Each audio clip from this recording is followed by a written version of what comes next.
پر حملوں کے بعد امریکہ کو بڑا جھٹکا، کویت میں امریکہ کے متعدد طیارے گر گئے، 2 طیاروں کی ویڈیوز اور 3 پائلٹس کی تصاویر سامنے آ گئیں۔ روسی میڈیا کے مطابق گرنے والا امریکی طیارے F-15 تھے۔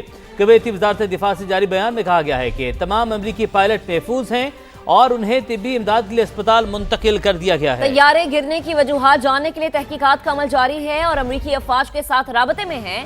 ایرانی میڈیا یہ رپورٹ کر رہا ہے کہ امریکی طیاروں کو ایران کی فضائی حدود کی خلاف ورزی پر مار گرایا گیا۔ طیاروں کا ملبہ کویت کی حدود میں جا گرا۔ امریکی حکام نے تاحال طیارے گرنے کی تصدیق نہیں کی ہے۔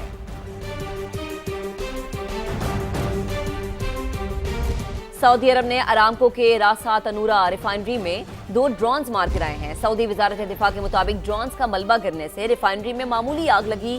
ڈرون حملے میں کوئی جانی نقصان نہیں ہوا ہے۔ تو آپ کو اپڈیٹ کریں کہ سعودی عرب نے ارامکو کے راسا تنورہ ریفائنری میں 2 ڈرونز کو مار گرایا ہے۔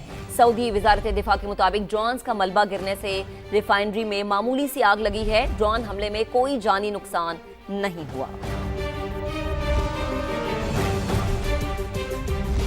ایران کو ہمارے لوگوں پر حملوں کی قیمت چکانی ہوگی، ترجمان قطر کی جانب سے یہ کہا گیا ہے۔ قطر انٹرنیشنل ایئرپورٹ سمیت عوامی مقامات کو نشانہ بنایا گیا، ترجمان کی جانب سے کہا گیا۔ قطری لڑاکا طیاروں نے ڈرونز اور میزائلز مار گرائے، اس طرح کے حملوں کا جواب دیے بغیر جانے نہیں دے سکتے۔ قطری وزارت خارجہ کے ترجمان کی CNN سے گفتگو، ایران کو ہمارے لوگوں پر حملوں کی قیمت چکانی ہوگی، ترجمان قطر کا ایسا کہنا ہے۔ قطر انٹرنیشنل ایئرپورٹ سمیت عوامی مقامات کو نشانہ بنایا گیا، قطری لڑاکا طیاروں نے ڈرونز اور میزائلز گرائے، اس طرح کے حملوں کا جواب دیے بغیر جانے نہیں دے سکتے۔ تہران پر اسرائیلی اور امریکی حملوں میں چینی شہری ہلاک۔ چینی وزارت خارجہ نے تہران میں شہری کی ہلاکت کی تصدیق کر دی ہے۔ یہ اہم خبر ہے جس سے متعلق آپ کو اپڈیٹ کیا جا رہا ہے کہ تہران پر اسرائیلی اور امریکی حملوں میں چینی شہری ہلاک ہوا ہے اور چینی وزارت خارجہ کی جانب سے اس بات کی تصدیق کر دی گئی ہے۔ ایران جنگ طویل ہونے پر پینٹاگون اور ٹرمپ انتظامیہ کو تشویش، واشنگٹن پوسٹ کی جانب سے یہ لکھا گیا ہے۔ تنازع شدت اختیار کر کے کئی ہفتوں تک طول پکڑ سکتا ہے۔ پینٹاگون کا ماحول نہایت کشیدہ اور خدشات سے بھرا ہوا ہے۔ طویل لڑائی امریکی فضائی دفاعی ذخائر کو مزید کمزور کر سکتی ہے۔ ایک میزائل کو روکنے کے لیے 2 یا 3 انٹرسیپٹرز درکار ہوتے ہیں۔ امریکی فوج کے وسائل انتہائی دباؤ کے شکار ہیں۔ کسی دن یہ نہ کہنا پڑے میزائل ختم ہو گئے، ہم کارروائی روک رہے ہیں۔ امریکی حکام میں یہ تشویش پائی جاتی ہے جس کا ذکر کیا ہے واشنگٹن پوسٹ نے۔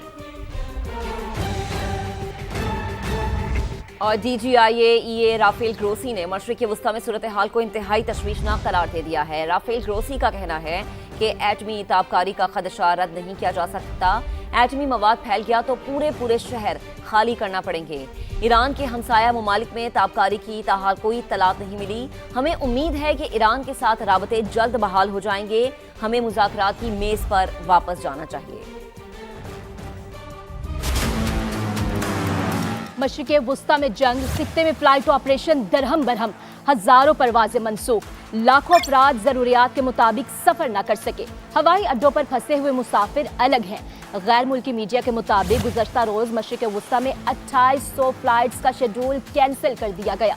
بحرین اور اسرائیل میں 50%، قطر اور عراق میں 40% پروازیں منسوخ ہوئیں۔ متحدہ عرب امارات کے تمام بین الاقوامی ہوائی اڈے آج بھی بند ہیں۔ دبئی، ابوظہبی اور قطر میں ہزاروں مسافر ایئرپورٹس پر پھنسے ہوئے ہیں۔ پاکستان میں بھی انٹرنیشنل فلائٹ آپریشن بری طرح متاثر ہوا ہے۔ مشرق وسطی کے لیے 24 گھنٹوں میں 106 اور 3 دن میں 300 سے زائد پروازیں منسوخ ہوئیں۔ پاکستان کے مختلف ہوائی اڈوں سے کینسل ہونے والی فلائٹس کو دبئی، ابوظہبی، قطر، شارجہ، کویت اور بحرین کے لیے اڑان بھرنا تھی۔ دنیا بھر میں 19,000 سے زائد پروازوں کو تاخیر کا سامنا کرنا پڑا۔ پاکستان سٹاک مارکیٹ میں تاریخ کی بدترین مندی کا ریکارڈ قائم ہو گیا۔ سٹاک مارکیٹ ایک دن میں 16,000 پوائنٹس نیچے آ گئی۔ بدترین مندی پر مارکیٹ ہالٹ کا قانون حرکت میں آیا اور 1 گھنٹے کے لیے ٹریڈنگ روکنا پڑی۔ مارکیٹ ایک دن میں 16 حدیں گنوا بیٹھی۔ مارکیٹ میں کاروبار کا آغاز ہی 15,000 سے زائد پوائنٹس کی مندی سے ہوا۔ 1 گھنٹے کی بندش کے بعد ٹریڈنگ دوبارہ شروع ہوئی تو مارکیٹ میں جزوی ریکوری بھی دیکھی گئی۔ 100 انڈیکس 16,079 پوائنٹس گر کر 1,51,973 پر بند ہوا۔